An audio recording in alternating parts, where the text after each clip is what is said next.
दोस्तों नमस्कार। आरजे हिंदी कहानी में आपका बहुत बहुत स्वागत है। दोस्तों कहानी का पूरा आनंद लेने के लिए वीडियो को लास्ट तक देखें। अगर कहानी पसंद आए तो कृपया चैनल को जरूर सब्सक्राइब करें और वीडियो को लाइक करें। तो दोस्तों चलिए शुरू करते हैं। मोहम्मद उस्मान अपने भाइयों में सबसे बड़े थे। वे ज्यादा पढ़े लिखे तो नहीं थे, मगर अपने हुनर और मेहनत से एक प्राइवेट कंपनी में अपने लिए एक नौकरी ढूंढ ली थी। जब तक सभी भाई अपने पैरों पर खड़े नहीं हो गए और बहनें अपने पतियों के घर ना चली गई, उस्मान ने शिद्दत से अपने बड़े भाई के फर्ज का निर्वाह किया। अम्मी और अब्बा के इंतकाल के बाद उस्मान भाई अमीनाबाद लखनऊ का पुश्तैनी मकान भाइयों के हक में छोड़कर लखनऊ विकास प्राधिकरण द्वारा आवंटित एक आवास में रहने लगे। प्यार और विश्वास एक सुखी परिवार की बुनियाद होती है। इसी बुनियाद के तिनके को जोड़कर शहनाज और उस्मान ने बनाया अपना आशियाना। शादी के बाद नाजनीन के आगमन ने इनकी खुशियों में चार चांद लगा दिए। साधु इतना दीजिए जामे कुटुंब समाए, मैं भी भूखा ना रहूं साधु भूखा न जाए के तर्ज उस्मान मियाँ की जिंदगी की गाड़ी बड़े मजे से चल रही थी। न भूत से गिला न भविष्य की चिंता। वर्तमान में खुश थे दोनों। हालांकि आवास के आवंटित होने के बाद उनके वेतन का एक हिस्सा किस्त चुकाने में खत्म हो जाता। इस वजह से थोड़ा हाथ जरूर तंग रहता था, लेकिन शहनाज ने कभी किसी कमी का एहसास नहीं होने दिया।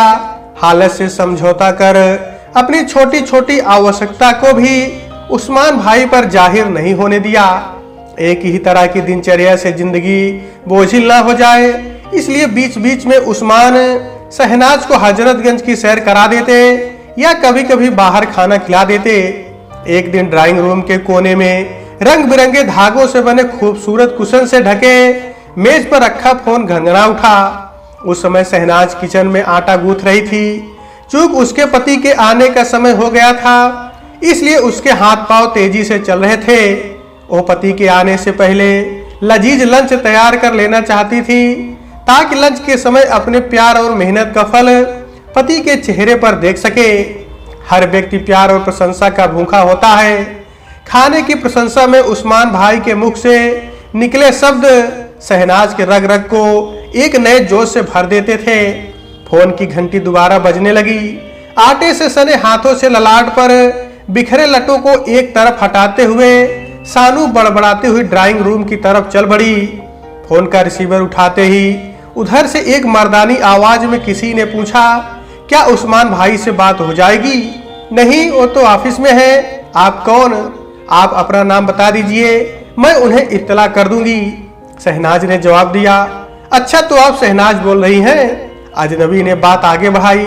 हाँ, लेकिन मैंने आपको पहचाना नहीं। शहनाज बोली, पहचान भी हो जाएगी और आप मुझे जान भी जाएंगी। फिलहाल आप मुझे अपना दोस्त समझ सकती हैं। वैसे आपकी आवाज बड़ी प्यारी है, उसमें इतनी मिठास है जैसे लगता है उसमें मिश्री की डली घुली हुई है। अजनबी बोला, बरखुरदार, आप जैसे लोगों की फितरत मुझे मालूम है, इसलिए आपको यहाँ अपना वक्त जाया करने से कोई फायदा नहीं है। और हाँ, फिर से फोन करने की जहमत मत उठाइएगा। ये कहकर सानू ने फोन काट दिया और रसोई घर के कामों में मसरूफ हो गई। कुछ दिनों के बाद फोन की घंटी एक बार और बजी। फोन उठाने पर शहनाज को फिर उसी अजनबी की आवाज सुनाई पड़ी, प्लीज फोन मत काटिएगा, एक बार आप मेरी बात सुन लीजिए, आगे आपकी मर्जी। एक बार बात करने में क्या बुराई है? यह सोचकर शहनाज ने फोन नहीं काटा और उसकी बात सुनने लगी। खुदा का शुक्र है आप बात करने को तैयार हुई। उधर से आवाज आई, मैंने आपको एक पार्टी में देखा था, खुदा कसम आप बहुत खूबसूरत हैं। असल मुद्दे पर आइए, आप मुझसे क्या कहना चाहते हैं? ना चाहते हुए शहनाज बोल पड़ी। उधर से आवाज आई, आप बड़ी बेसब्र हैं, एक ही बार में सब जान लेना चाहती हैं। घबराए नहीं, मुझे आप अपना मददगार समझ लीजिए, समय आने पर सब कुछ बता दूंगा। मैं तो बस यही चाहता हूँ कि आप गुलाब की मानिंद हमेशा महकती रहें। खुदा की मेहरबानी हुई तो फिर बात होगी, खुदा हाफिज। शहनाज उसे कुछ खरी खोटी सुनाती, उससे पहले फोन कट गया। उस अजनबी की शिनाख्त के लिए शहनाज ने दिमाग के घोड़े दौड़ाए, लेकिन नतीजा शून्य रहा। दूर दराज तक कोई ऐसा नहीं दिखाई दे रहा था जिस पर उस अजनबी का शक किया जा सके। शाम को उसने पूरा वाकया अपने शौहर को बता दिया। लाख कोशिश के बावजूद जब उस्मान भाई की भी समझ में नहीं आया तो उन्होंने सानू को फोन न अटेंड करने की सलाह दे डाली। पति की सलाह पर अमल करने से कुछ दिनों बाद फोन आने बंद हो गए। शहनाज ने सुकून की सांस ली। शादी की वर्षगांठ नजदीक आ रही थी। उस्मान भाई इस बार कुछ अलग करना चाहते थे। दरअसल शहनाज के चेहरे की एक चमक से उस्मान भाई को वैसी ही खुशी मिलती थी जैसे किसी बच्चे को अपना प्रिय खिलौना मिल जाने पर होती है। शहनाज को भी इसका भान हो गया था। वह बड़ी खुश थी और बातों ही बातों में उसने अपनी पसंद के रूप में कान के झुमके के लिए अपनी इच्छा जाहिर कर दी। धीरे धीरे समय बीतता गया और वो दिन भी नजदीक आ गया। आज शाम हम लोग हजरतगंज चलेंगे, समय से तैयार हो जाना। ऑफिस जाते वक्त उस्मान भाई ने शहनाज से कहा। शहनाज की खुशी का ठिकाना नहीं रहा। आज उसके पैर जमीन पर नहीं पड़ रहे थे। उधर उस्मान भाई भी काफी खुश थे और वे गिफ्ट मिलने की खुशी में उत्पन्न शहनाज के चेहरे पर चमक को देखने को आतुर थे।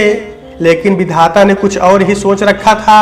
बैंक से निकलकर उस्मान भाई रिक्शे से जैसे ही रास्ते के निर्जन भाग में पहुंचे, पीछे से आ रहे मोटरसाइकिल सवारों ने उनके और शहनाज की खुशियों पर तुषारापात कर दिया।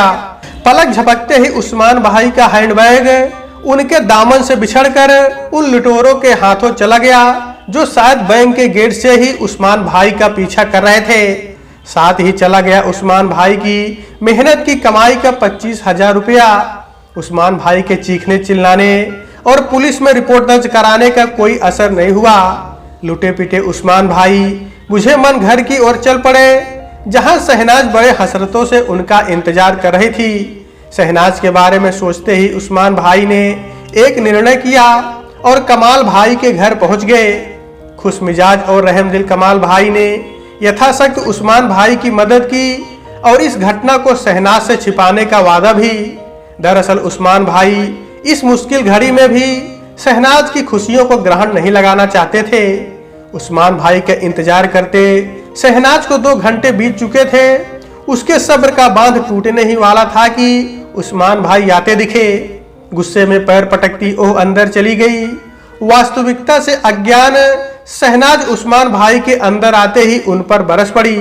बड़ी मुश्किल से उन्होंने उसे मनाया और हजरतगंज में ज्वेलर शॉप पर पहुंचे कान का झुमका देखने लगे। शोरूम में एक से एक नक्काशी वाले और खूबसूरत झुमके देखकर उन दोनों की आंखें चुनिया गई।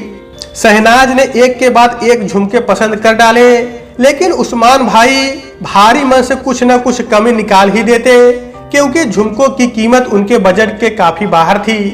कभी शहनाज की खुशियों के लिए पैसों की परवाह न करने वाले उस्मान भाई आज इतने बेबस थे कि शहनाज की पसंद के झुमके पर अपनी सहमति नहीं दे पा रहे थे।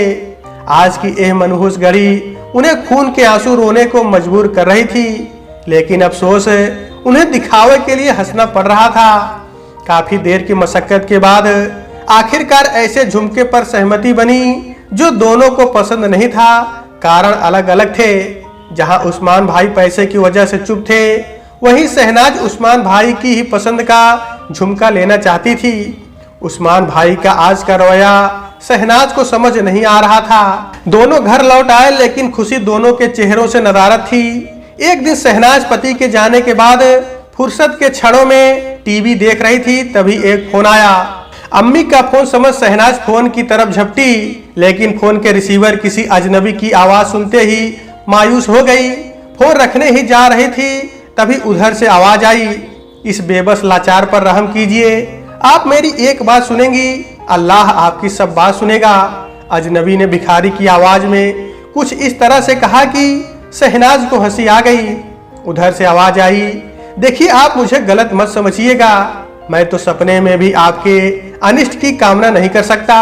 मैं तो हमेशा खुदा से आपकी सलामती की दुआ करता हूँ। उस्मान भाई कितने खुश नसीब जिनको आप जैसी खूबसूरत बीवी मिली। तो आप भी किसी खूबसूरत लड़की से निकाह कर खुश नसीब क्यों नहीं बन जाते। शहनाज के मुख से बरबस निकल पड़ा, मेरा ऐसा नसीब कहाँ, मैं तो आपसे 2 बात कर ही अपने आप को खुश नसीब समझ लेता हूँ।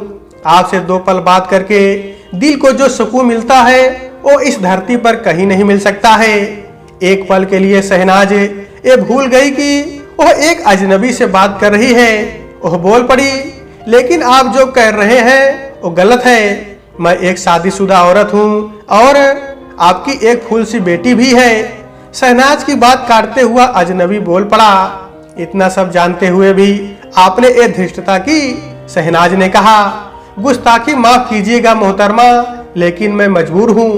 दिल के हाथों आप ऐसी ही हैं। खुदा ने आप जैसे करिश्मे को फुर्सत में बनाया है जो देखे मदहोश हो जाए, लेकिन अफसोस आप जैसे कीमती हीरे की कद्र नहीं की उस्मान भाई ने। अब आप पिछले हफ्ते की ही घटना को ले लीजिए। मैरिज एनिवर्सरी जैसे मौके पर सस्ता सा झुमका, कम से कम एक हार का तो फर्ज बनता है। आखिर उस्मान भाई कमा किसके लिए हैं? बीवी बच्चों पर खर्च नहीं करेंगे तो उस पैसे का क्या मतलब? देखिए, आपको कोई हक नहीं है कि आप मेरे जिंदगी में दखल दें। मेरे पति के बारे में आपने एक शब्द भी निकाला तो मुझसे बुरा कोई नहीं होगा। मैं जैसे भी हूँ खुश हूँ। आपके खैरियत के लिए भी यही ठीक होगा कि आप मुझे फोन करने की जहमत ना उठाएं। गुस्साए शहनाज ने फोन काट दिया। फोन तो उसने काट दिया, लेकिन शहनाज उसके बात में छिपे सत्यता को पूरी तरह झुठला नहीं पाई। शहनाज के दिलो दिमाग पर अजनबी की बातें घर करने लगी। शादी की वर्षगांठ के बाद उस्मान भाई का व्यवहार उसके एहसास को मजबूत करने के लिए काफी था। वो महसूस करने लगी कि छोटी सी छोटी जरूरत के लिए भी उसे कितनी मिन्नतें करनी पड़ती है। कोई भी चीज बिना जिद मिलती नहीं है। कितना दिन हो गया हजरतगंज घूमे, टूटे कंडे के कबाब का तो स्वाद ही मानो ओह भूल गई। इजी चेयर पर बैठी शहनाज की सोचते सोचते कब आंख लग गई पता ही नहीं चला। जब आंख खुली, जब घड़ी की सुइयां 12 बजे दोपहर का संकेत दे रही थी। शहनाज जल्दी जल्दी लंच तैयार करने में जुट गई, लेकिन उस भाव का आज अभाव दिख रहा था जो और पहले शहनाज में कूट कूट कर भरा होता था। उस्मान भाई को तो बस एक ही चिंता खाए जा रही थी कि कैसे जल्दी से जल्दी कमाल भाई के कर्जे से मुक्त हो। कमाल भाई के दोनों बच्चों का इंजीनियरिंग में दाखिला हो चुका था और उनके भी खर्चे बढ़ गए थे। इसका एहसास उस्मान भाई को था, इसलिए वे जी जान से उनके पैसा लौटाने की जुगत में लग गए थे। कमाल भाई पैसे का तगादा करें उससे पहले वो उनके कर्जे से मुक्त हो जाना चाहते थे। इसी प्रयास में उन्होंने शाम को एक पार्ट टाइम जॉब भी ढूंढ ली। नतीजे परिवार के साथ उनका उठना बैठना काफी कम हो गया। शहनाज द्वारा व्यस्तता का कारण पूछने पर उस्मान भाई टाल जाते। सोचते शहनाज को क्यों दुखी करना, कुछ ही दिन की तो बात है, सब ठीक हो जाएगा। लेकिन शहनाज को सब कुछ ठीक नहीं लग रहा था। वो उस्मान भाई के बदले व्यवहार का कारण नहीं समझ पा रही थी। फलस्वरूप उसके दिमाग में तरह तरह के ख्याल आ जा रहे थे। इसी बीच एक दिन और उस अजनबी का फोन आया। आपको मना किया था ना मैंने, फिर भी आपने फोन कर दिया। झुंझलाते हुए शहनाज बोली, कल आपको सब्जी मंडी में देखा। काफी कोशिश की अपने आप को रोकने के लिए, लेकिन आपके हाल को देखकर मैं अपने आप को रोक नहीं पाया। अजनबी बोला, मुझे क्या हुआ है, मैं तो भली चंगी हूँ। शहनाज बोली, कभी आईने में अपने आप को देखिए, खुद ब खुद पता चल जाएगा कि आप कितनी चंगी हैं। ऐसा लगता है जैसे फूल खिलने से पहले ही मुरझा गया हो।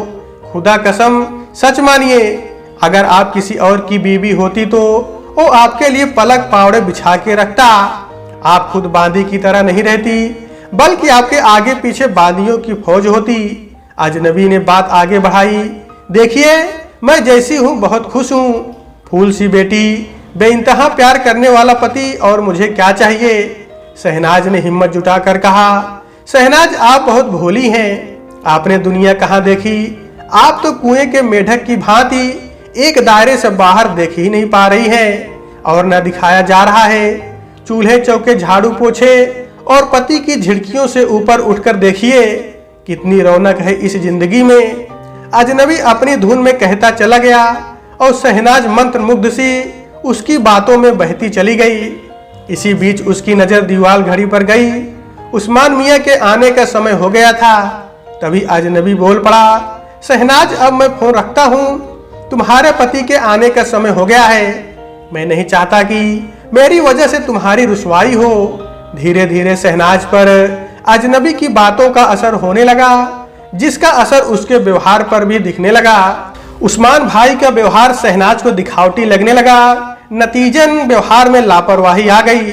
उस्मान भाई ने इसे महसूस किया, इसलिए आज शाम पार्ट टाइम काम से छुट्टी लेकर हजरतगंज घूमने की योजना बनाई।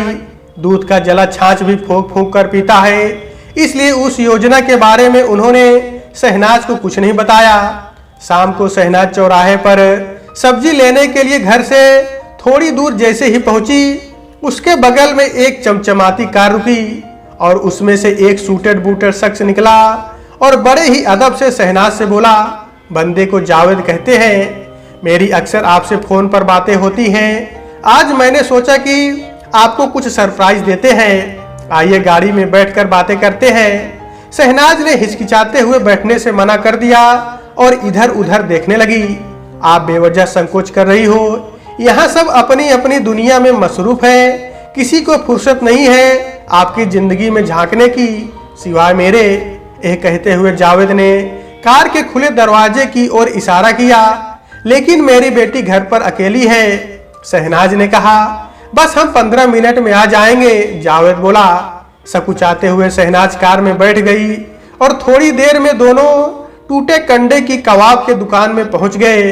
कबाब और कोल्ड ड्रिंक का मजा लेने के बाद जावेद ने शहनाज को सब्जी मंडी में ड्रॉप कर दिया। शहनाज के घर पहुंचने के बाद थोड़ी देर उस्मान भाई घर आए और बोले, बेगम जल्दी तैयार हो जाओ, आज हम लोग लखनऊ की बेहतरीन कबाब शॉप पर कबाब का मजा लेंगे। मेरा मूड नहीं है, शहनाज बोली। जब अपने पसंद की कबाब खाओगी तब मूड अपने आप ही सही हो जाएगा, इसलिए फटाफट तैयार हो जाओ, मैं बाहर आपका इंतजार कर रहा हूँ। ये कहकर बेटी को लेकर बाहर जाने लगे। मेरा सर दर्द कर रहा है, शहनाज ने टालने की कोशिश की। उस्मान भाई ने प्यार से समझाते हुए कहा, बेगम बाहर की हवा लगेगी तो सब ठीक हो जाएगा, प्लीज तुम तैयार हो जाओ, आप दोनों चले जाइए, मैं घर पर ही ठीक हूँ। शहनाज ने कहा, ऐसे कैसे हो सकता है मेरी जान, तुम्हारे बगैर कबाब में मजा ही नहीं आएगा, और इस घर में कभी ऐसा हुआ जो हम अकेले चले जाएं? उस्मान भाई ने कहा, इस घर में बहुत कुछ ऐसा हो रहा है जो पहले कभी नहीं हुआ था। शहनाज ने शिकायती लहजे में कहा, अच्छा तो ये बात है, बेगम नाराज है। फिर संजीदा होते हुए उस्मान ने कहा, बेगम कुछ हालात ही ऐसा है, मैं भी मजबूर हूँ, लेकिन तुम घबराओ नहीं, थोड़े दिन में सब पहले जैसा हो जाएगा। ऐसी कौन सी मजबूरी है जो आप अपनी बीवी से भी साझा नहीं कर सकते? ऐसी बात नहीं है, समय आने पर सब कुछ बता दूंगा। आपका वो समय कब आएगा? 3 महीनों से तो आपका ये ड्रामा देख रही हूँ। अरे बीबी ना सही, बेटी के लिए भी आपके पास समय नहीं है। शहनाज बिफर पड़ी। उस्मान बात को संभालने की कोशिश करते हुए बोले, ठीक है, मैं तेरा कसूरवार हूँ, मुझे माफ कर दो, मुझे ना सही बेटी के लिए साथ चली चलो। शहनाज का गुस्सा फिर भी कम नहीं हुआ और वो नहीं गई। उस्मान को यह बात नागवार गुजरी और गुस्से में बेटी के साथ चला गया। लौटकर उस्मान ने शहनाज के साथ बात करने की कोशिश की, मगर नतीजा शून्य रहा। उस्मान ने शहनाज के अच्छे मूड में होने पर बात करने की सोचकर बिस्तर पर सो गया। दिन पर दिन शहनाज का व्यवहार बदलता गया। वो उस्मान की किसी भी बात को ध्यान नहीं देती थी। उस्मान शहनाज में बदलाव को लेकर काफी परेशान था। एक तरफ आर्थिक समस्याएं मुंह बाए खड़ी थी, तो दूसरी तरफ शहनाज का व्यवहार, उसका भी स्वभाव चिड़चिड़ा हो गया। इधर शहनाज को उस्मान के खिलाफ भड़काने का एक भी मौका जावेद हाथ से नहीं जाने देता। शहनाज पूरी तरह जावेद के रंग में रंग गई थी। शहनाज और उस्मान के बीच दरार पड़ चुकी थी और जावेद प्रतिदिन उसे चौड़ा करता जा रहा था। एक दिन अच्छे मूड में उस्मान घर लौटा और सोचा कि आज शहनाज को पिछली सारी घटनाएं बता देते हैं। हो सकता है सच्चाई जानने के बाद शहनाज का रुख बदल जाए। लेकिन घर पहुंचने पर देखा कि बेटी घर पर अकेली है और शहनाज कहीं बाहर गई है। शहनाज के घर लौटने पर उसने उसे बेटी को घर पर अकेले न छोड़ने की हिदायत दी। इस पर शहनाज उखड़ गई और कहने लगी, नाजनीन मेरी भी बेटी है, मुझे भी उसके सुख दुख का ख्याल है, बल्कि तुमसे ज्यादा। तुम तो दिन भर बाहर रहते हो, तुम्हें लगता है हम औरतें दिन भर खाली बैठी रहती हैं। जिस दिन घर संभालोगे उस दिन आटे दाल का भाव पता चल जाएगा। इस पर उस्मान भी तैस में आ गया और बोला, तुम कहना क्या चाहती हो? मैं दिन भर मटर गश्ती करता रहता हूँ। अरे 12 घंटे शरीर और दिमाग खपाता हूँ, तब जाकर महीने के अंत में 4 रुपए मिलते हैं, जिससे एक घर चलता है। तुम्हें क्या लगता है पैसे झाड़ पर उगते हैं? जो जब चाहा उसे तोड़ लिया। बड़ी मेहनत से 4 पैसे आते हैं। शहनाज के चुप ना होने के मूड में देख उस्मान घर से निकल गया। वो दुखी मन से सोचने लगा, किसकी नजर लग गई हमारे हंसते खेलते परिवार को? या अल्लाह, अब तुम ही बचाओ। बहुत सोचने विचारने के बाद उस्मान ने फैसला किया कि वो पार्ट टाइम जॉब छोड़ देगा और ज्यादा से ज्यादा समय परिवार को देगा, जिससे शहनाज की शिकायत दूर हो जाएगी और पुराने समय वापस आ जाएंगे। लेकिन इसका भी कोई प्रभाव नहीं हुआ। और होता भी कैसे? जावेद नाम का दीमक जो लग गया था इस परिवार को, जो आए दिन शहनाज के कान में जहर भरता रहा। कहते हैं सांप के जहर का इलाज है, लेकिन कान के जहर का कोई इलाज नहीं। उस्मान ने इस संबंध में अपनी सास से भी बात की, लेकिन उनके प्रयास उस्मान के लिए और भारी पड़ गए। एक दिन शहनाज चूल्हे पर दूध चढ़ाकर जावेद के साथ बात में इतना मशगूल हो गई कि उसे पता ही नहीं चला कब दूध जलकर काला पड़ गया। नतीजा शाम को नाजनीन को जब दूध नहीं मिला तो वो रोने लगी। शहनाज ने नाजनीन को मनाने की कोशिश की, लेकिन जब वो चुप नहीं हुई तो उसने झुंझलाकर नाजनीन को एक तमाचा रसीद कर दिया। मार खाने के बाद नाजनीन चुप होने के बजाय और जोर जोर से रोने लगी। उस्मान को जब यह पता चला तो उसे बहुत गुस्सा आया और जब वो शहनाज को डांटा तो शहनाज चुप होने के बजाय उसे ही खरी खोटी सुनाने लगी। उस्मान का गुस्सा 7वें आसमान पर पहुंच गया। उसने शहनाज को 2 झापड़ जड़ दिए। फिर क्या था, शहनाज गुस्से में आकर नाजनीन को लेकर अपने मायके चली गई। उस्मान ने भी उसे नहीं रोका। उस्मान को उम्मीद थी कि आबो हवा में परिवर्तन से शहनाज में बदलाव आएगा। मायके में माँ बाप भाई बहन के समझाने का कोई असर शहनाज पर नहीं हुआ। और होता भी कैसे? जावेद का जादू जो शहनाज पर छाया हुआ था वो उस्मान के पक्ष में आने वाली हर दलील को बेअसर कर देता। जावेद ने उसके दिमाग में ये भर दिया था कि उस्मान ने उसके खिलाफ सबको भड़का रखा है। उस्मान 1 हफ्ते बाद शहनाज को लेने उसके मायके आने वाला था, लेकिन शहनाज उस्मान के साथ जाने को तैयार नहीं थी। लेकिन माँ और भाई की जिद के आगे उसे झुकना पड़ा। शहनाज और जावेद का मिलना बदस्तूर जारी रहा। अच्छे होटल में खाना खाना, शहर के रमणीय जगहों पर सैर सपाटा करना शहनाज के लिए एक सपने सच होने जैसा था। शहनाज पूरी तरफ से जावेद के हाथों की खिलौना बन गई थी। इसी बीच उस्मान को कंपनी के एक जरूरी काम से कोलकाता जाना पड़ा। फलस्वरूप वो शहनाज को मायके से अपने घर नहीं ला पाया। जावेद शहनाज को ये समझाने में कामयाब हो गया कि उस्मान और उसका प्यार अब इतिहास बन गया है। वे उसे अपने साथ नहीं रखना चाहते हैं, इसलिए तो उन्होंने कलकत्ता जाने का बहाना बनाया है, जो शहनाज और उस्मान के ढहते पारिवारिक संबंधों के महल के लिए आखिरी धक्का साबित हुआ। इस बीच एक घटना और हुई जो जावेद के मंसूबों को अंजाम तक पहुंचाने में काफी मददगार साबित हुआ।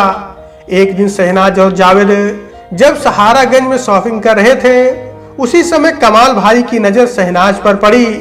चूंकि उस्मान और शहनाज के संबंधों के बीच तनाव की खबर उनको भी थी, इसलिए उन्होंने दोनों पर नजर रखी और थोड़ी ही देर में समझ में आ गया शहनाज के बहकने का कारण। उधर शहनाज ने कमाल भाई की पीछा करती नजरों को भांप लिया और साथ में ही आगे के अंजाम को भी। उसने सारा वाकया जावेद को बताया।